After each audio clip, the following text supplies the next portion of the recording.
നമസ്കാരം മക്കളെ, സുമർ സാറാണ്. നമ്മളിന്ന് വളരെ ഇമ്പോർട്ടന്റ് ആയിട്ടുള്ള ഒന്ന് രണ്ട് ചോദ്യങ്ങളാണ് നമ്മുടെ പ്ലസ് 2 ഇംപ്രൂവ്മെന്റ് എക്സാമിനുള്ളത്. നോക്കിക്കേ, ഈ ക്വസ്റ്റ്യൻ ഒക്കെ കണ്ടിട്ടുണ്ടാവുമെന്ന് എനിക്കറിയില്ല. ഡിഫറൻസിയേഷൻ ഈ ചാപ്റ്റർ നമുക്ക് ഏകദേശം 9 മാർക്കാണ് വരുന്നത്. ഈ 9 മാർക്ക് നമുക്ക് വാങ്ങണമെന്നില്ല, എന്നാലും ഇതിനൊരു 3, 4, 5 മാർക്ക് കിട്ടിയാൽ പ്രയോജനമല്ലേ. അങ്ങനെ പല ചാപ്റ്റേഴ്സിൽ നിന്നും കുറച്ച് നേടി വേണം നമുക്ക് ജയിക്കുക, അല്ലെങ്കിൽ ഡബിൾ പാസ് വാങ്ങുക, അല്ലെങ്കിൽ 30 മാർക്ക് വാങ്ങുക. അല്ലാതെ ഒരു ചാപ്റ്റർ ഫുള്ള് പഠിച്ച് ചിലപ്പോൾ കിട്ടണമെന്നില്ല. കാരണം ഇച്ചിരി ടഫ് പ്രോബ്ലംസ് ഒക്കെ ഉള്ളപ്പോൾ അവിടെ നമുക്ക് ചിലപ്പോൾ കിട്ടണമെന്നില്ല. അപ്പൊ നമുക്ക് നോക്കാം, സമയം കളയണ്ട. Find dv/dx. ഈ ക്വസ്റ്റ്യൻ നോക്കിയാണ്, ഫൈൻഡ് dv/dx എന്നായിരിക്കും. ഇതൊക്കെ വരുന്നത് ഏകദേശം ഒരു 18ാമത്തെ ക്വസ്റ്റ്യനോ 19 ആ മേഖലകളിലായിരിക്കും കേട്ടോ. 18, 19 ആ ക്വസ്റ്റ്യൻ നമ്പർ ആയിരിക്കും ഇതൊക്കെ വരുന്നത്. സ്റ്റാർട്ടിങ് ഇങ്ങനെ ആയിരിക്കും, find dv/dx when x equal 8t⁴ and y is equal 3at². ഇതെന്ന് പറഞ്ഞാൽ പാരാമെട്രിക് ഇക്വേഷൻസ് എന്ന് വിളിക്കും. നമുക്ക് അതൊന്നും അറിയണ്ട കേട്ടോ. നമുക്ക് ക്വസ്റ്റ്യൻ ഒന്ന് ഓർത്തിരിക്കണം. എങ്ങനെയാണ് ക്വസ്റ്റ്യൻ വരുന്നത്? x = y = അങ്ങനെ 2 ഇക്വേഷൻസ്. അങ്ങനെ വരും. നമ്മൾ ആദ്യം ഈ എക്സിനെ എടുത്ത് അങ്ങോട്ട് ചെയ്യണം. x = t⁴ അവിടുന്ന് dx/dt ചെയ്യണം. dx/dt dv/dx പോലെ dx/dt. t⁴ ചെയ്യുമ്പോൾ a എഴുതി, കോൺസ്റ്റന്റാ. t⁴ നമുക്ക് ഡിഫറൻഷിയേറ്റ് ചെയ്യേണ്ടത് x⁴ പോലെ. x⁴ ഡെറിവേറ്റീവ് 4x³ ആണ് കേട്ടോ. 4 × x⁴ - 1 n × xn-1 അതാണ്. അപ്പൊ ഇവിടെ വരുമ്പോൾ 4t³ ആൻസർ വരുമ്പോൾ 4at³. ഇതാണ് dx/dt. Next y = 3at². അവിടുന്ന് dy/dt ചെയ്യുമ്പോൾ 3at² 3a ഇങ്ങ് മാറ്റി, പിന്നെ t² ഡെറിവേറ്റീവ് 2t കേട്ടോ. x² derivative 2x, t² derivative 2t, അത്രേ ഉള്ളൂ കേട്ടോ. അപ്പൊ ആൻസർ വരുമ്പോൾ 6at എന്ന് കിട്ടും. 6at. അങ്ങനെ dx/dt കിട്ടി, dy/dt കിട്ടി. നമുക്ക് വേണ്ടത് ആരാ മോനെ? dy/dx. dy/dx ആണ് നമുക്ക് വേണ്ടത്. dy/dx കണ്ടുപിടിക്കാൻ ചെയ്യേണ്ടത് dy/dt-യെ dx/dt കൊണ്ട് ഡിവൈഡ് ചെയ്യണം കേട്ടോ. അറിയാം, dy/dt-യെ dx/dt കൊണ്ട് ഡിവൈഡ് ചെയ്യണം. ഇതാണ് നമുക്ക് dx/dt. ഇത് dy/dt.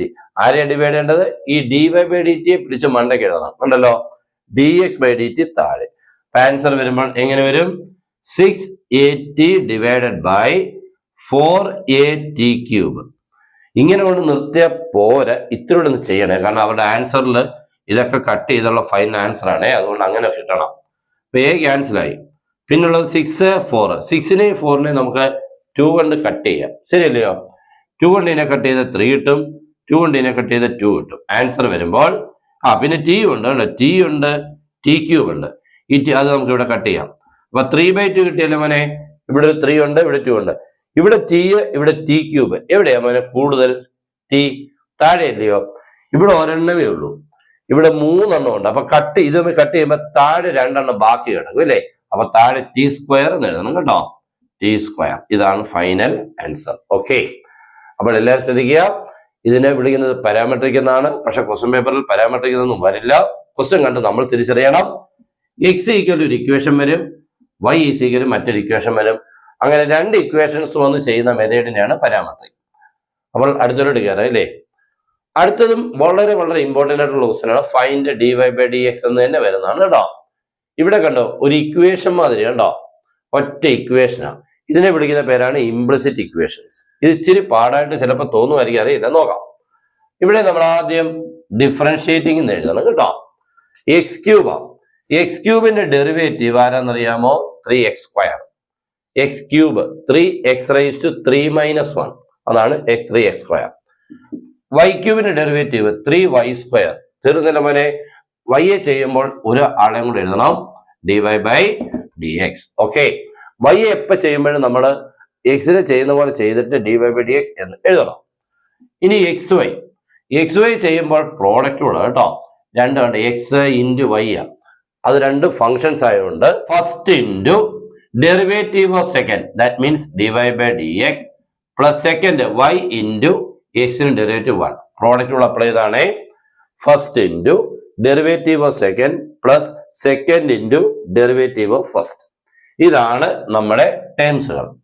ഇവിടെ നിന്ന് നമ്മൾ എന്താ ചെയ്യുന്ന അറിയാമോ? dv/dx ഉള്ളവരെ മാത്രം സെലക്ട് ചെയ്യണം. ഇവിടെ ഡിവൈഡ്സ് ഉണ്ട്, ഇവിടെയും dv/dx ഉണ്ട്. ആ രണ്ട് dv/dx ഈക്വലിന്റെ അപ്പുറം ഇപ്പുറം ഒരു സൈഡിൽ എത്തിക്കണം. dv/dx ഇല്ലാത്ത ഇയാളും അതേപോലെ ഈക്വലിന്റെ അപ്പുറം ഇപ്പുറം അതിനെയും മറ്റൊരു സൈഡിൽ എത്തിക്കണം. എന്ന് പറഞ്ഞാൽ dv/dx ഉള്ളതെല്ലാം ഒരു സൈഡിൽ, dv ഇല്ലാത്തെല്ലാം മറ്റേ സൈഡിൽ. അങ്ങനെ മാറ്റുമ്പോൾ ആദ്യം വേണ്ട dx ഉള്ള ആദ്യത്തെ ടൈം എഴുതി 3y² ഇൻറ്റു dy/dx. ഇയാൾ ഇപ്പുറത്തോട്ട് വരുമ്പോൾ -x dy/dx ഈക്വൽ ടു, കാരണം ds ഉള്ളതിൽ ഒരു സൈഡിലായി. ഇനി ഡിവൈഡ്സ് ഇല്ലാത്ത y/1 y അപ്പുറത്തുണ്ട്. ഈ 3x² അപ്പുറത്ത് ചെല്ലുമ്പോൾ -3x². ഇവിടുന്ന് ഡിവൈഡ്സിനെ നമുക്ക് കോമൺ എടുക്കണം. രണ്ടിടത്തുള്ളതുകൊണ്ട് രണ്ടിടത്തുനിന്ന് കോമൺ എടുക്കണം. ഇങ്ങനെ കണ്ടോ, ഒറ്റ ഒരെണ്ണം എഴുതാന്ന് അർത്ഥം. ബാക്കി ഇവിടുന്ന് 3y² ഉണ്ട്, ഇവിടുന്ന് -x ഉണ്ട് അല്ലെ. റൈറ്റ് സൈഡ് ആരുണ്ട് മോനെ? y -3x² ഉണ്ടല്ലോ. ഇവിടെയും dv/dx ഉണ്ട്, ഇവിടെയും ഡിവൈഡ്സ് ഉണ്ട്. അപ്പൊ ഈ dv/dxനെ കോമൺ എടുത്തു കഴിഞ്ഞാൽ ബാക്കി ഇവിടുന്ന് 3y², ഇവിടുന്ന് x. Okay, equal right side നോക്കി എഴുതി. നമുക്ക് വേണ്ടത് ആരെയാ? dy/dx അല്ലേ വേണ്ടത്. ഡിവൈഡ്സ് വേണമെങ്കിൽ ഈ വലത്തെ സൈഡിൽ കിടക്കുന്ന y -3x²നെ 3y² - x കൊണ്ട് എന്ത് ചെയ്യണം മോനെ? ഡിവൈഡ് ചെയ്യണം. ഇതാണ് നമ്മുടെ ആൻസർ. ഇങ്ങനെയുള്ള ക്വസ്റ്റ്യൻസുകൾ നിങ്ങൾ നന്നായിട്ട് പഠിക്കണം കേട്ടോ. പല രീതിയിൽ കൂടെ പല ചാപ്റ്ററിൽ നിന്നും 1ഉം 2ഉം ചോദ്യങ്ങൾ പഠിച്ച് വേണം നമ്മുടെ സേ എക്സാമിനൊക്കെ പാസ്സാവാൻ. അല്ലാതെ ചില ചാപ്റ്റേഴ്സ് ഒക്കെ ഫുൾ പഠിക്കാമെങ്കിലും ബാക്കി നമുക്ക് ഫുൾ പഠിക്കാൻ പറ്റില്ല. പഠിക്കാൻ പറ്റുന്ന ചോദ്യങ്ങൾ പഠിക്കുക, അത്രമാത്രം. അങ്ങനെ അത് ഉറപ്പുള്ളതായിരിക്കണം. അല്ലെ നമുക്ക് വേസ്റ്റ് ഇല്ലല്ലോ. വേസ്റ്റ് ആയി കഴിഞ്ഞാൽ പിന്നെ നമുക്ക് പറ്റില്ല. ഉറപ്പായിട്ടുള്ള ക്വസ്റ്റ്യൻസുകളെ ചാപ്റ്ററിൽ നിന്ന് പഠിച്ചു കഴിഞ്ഞാൽ ഉറപ്പായിട്ട് നമുക്ക് ജയിക്കാം.